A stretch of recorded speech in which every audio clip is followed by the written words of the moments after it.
to another episode of Coffee with April. This time, we're going to talk about fully automatic machines. We spent last week in Amsterdam at the World of Coffee event. We did a lot of things, but one of the things we did, and we did last year as well in Budapest, is to contribute to the Automating Excellence area, which has been rebranded this year. The whole point is to see how specialty coffee or tasty coffee works together with fully automatic machines, right? Yeah. So we had basically 10 different suppliers, 10 different brands coming there with their machines, 2 coffees, both supplied by Cup of Excellence. And the idea is that you can go in there and you can try the coffee from all of these kind of different machines. And we have some interesting reflections, ideas, thoughts on what we kind of did there and what we were able to perform. And it's pretty clear to say that some of these machines are brewing really, really tasty coffee.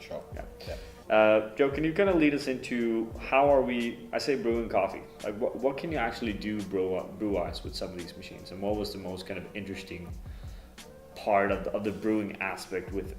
Sure. So some are more flexible than others.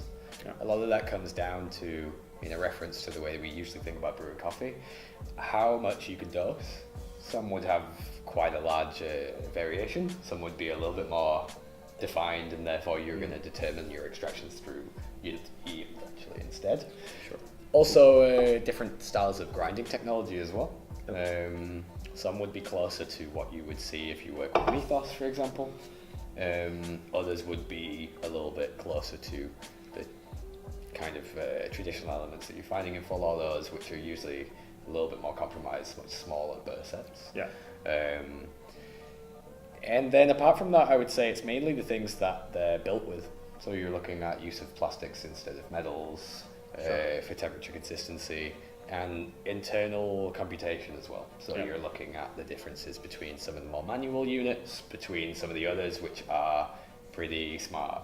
Yeah, sure. It's basically a material sport, right? And in terms of doses, what we've seen, just to give you guys an idea, like some people would dose around 18 up to 20 grams. Some people would dose between 10 and 12 grams, right? So it's a really kind of wide range. Yeah. Except as in they're not able to do more or less. Sure. And some are able to do really the full range. Yeah. As well, it's hard to say whether that benefits the machine to be able to do the full range. Yeah. But it's, I think we can conclude that the machines, both with a lower and a higher dose, could both perform tasty coffee. For sure. It's also about thinking about then what you have. So, for example, when you're working on a machine, if you only have one basket size, for example, well, in that case, then you're going to look to optimize a recipe around it. It's a similar kind of thing. You have another variable though with these machines, which is often the brew time. And the brew time is really important. These machines are optimized to brew coffee quickly. Yeah.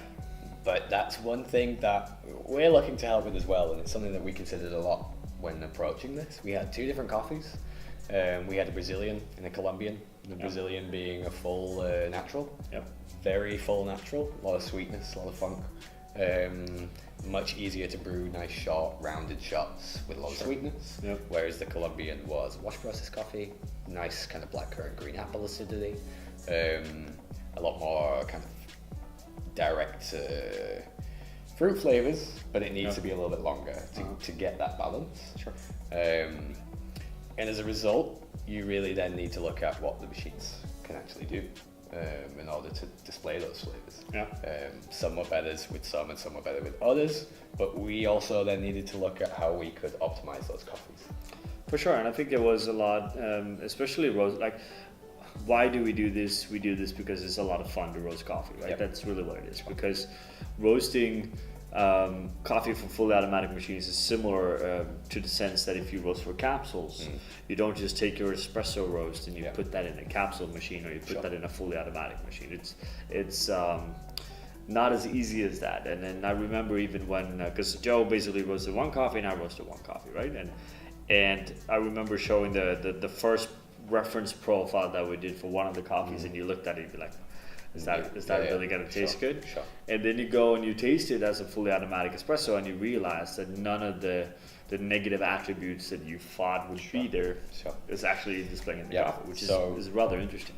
I mean, I'm still particularly naive about certain roast profiles and learning a lot more, and this is a valuable experience for me because it shows you really need to approach these things in a very different way. When I'm hovering over the drop button there and we're stretching it and we're stretching it and we're stretching it, I'm thinking about brewing in a completely different way. What we're looking for here is short brew times. So we're looking for high levels of solubility, actually. Sure, big time. But it's high levels of solubility and you're not extracting that roastiness. Yep. There were some and you're impressive retaining the things. flavor integrity, right? Yeah, very much. That's I the mean, whole point, right? So, I mean, this might sound completely ridiculous, but not only could you tell the difference between both coffees, but you could tell the difference between the coffees on each machine really, really easily. Sure. Yeah. And that was the whole point, which Yeah. was that the profile was made to fit not just one machine, but all of them to a degree. And then we knew we could manipulate the other variables to bring them in line. Yeah. That was part of the challenge. That was also part of the fun. And I feel we did that really well. The operators were very happy. It's a very different coffee to what they're used to working with, which is also a large part of the concept. And it was great to have the guys from Coffee Excellence there as well. Darren, very close by, speak very highly about the coffees themselves. And nice to see him drinking those coffees too.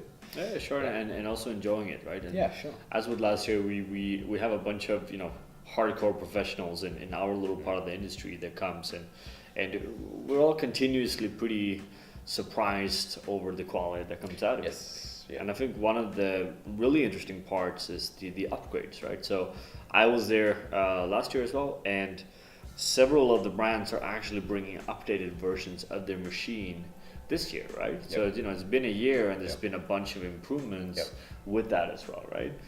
So brands as Eversys and Simonelli, Shimbali, even Franke is actually bringing like updated versions of the machine. Yeah. And that's pretty impressive to see the amount of research these brands are still kind of investing in trying to progress.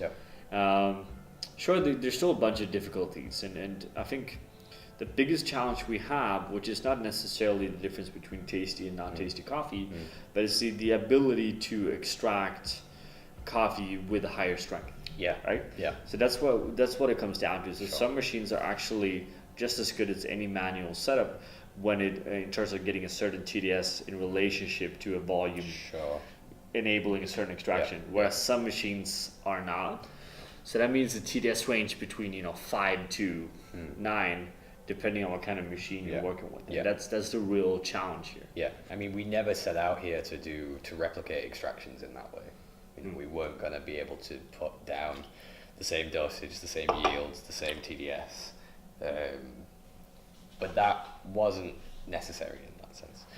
What we did, though, find, this is something we communicated a lot with the operators and the people working with these, was there is at least from the industry, an expectation of it, and this is part of how they're measured and perceived, which is you're more likely going to get positive feedback on the output of a machine which is closer to replicating an 8 to 9% TDS shot of espresso with a similar tactility and structure to something you're looking for from a Slayer or a Lamazocco than a 6 to 7% TDS longer ratio shot that I know people in the industry that brew like that, but it's not the norm, it's not the standard, it's not a 1-to-2 ratio, and they face the same levels of criticism, but more so actually in this case. I think that the conclusion here is that there's a lot more we can do here.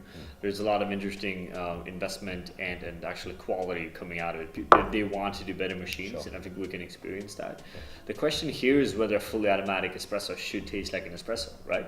Because let's say you drink a capsule coffee, you don't want that to be an espresso. It is a different thing, right? And I think fully automatic coffees are as well, and there's quality in that taste that I think to some extent we're missing out on. So the conclusion here is that we can brew really tasty coffee with fully automatic machines. The question is, should we actually try to push this closer to a normal espresso, or is this also an opportunity to make it kind of a new tasty drink of coffee? Right? There's an opportunity here. So that was all for now. We're going to talk more about fully automatic coffees in the future. If you guys have any questions about roasting for fully automatic or whatever it might be, just let us know. As usual, write it down here. Thank you guys for watching. Cheers. Bye.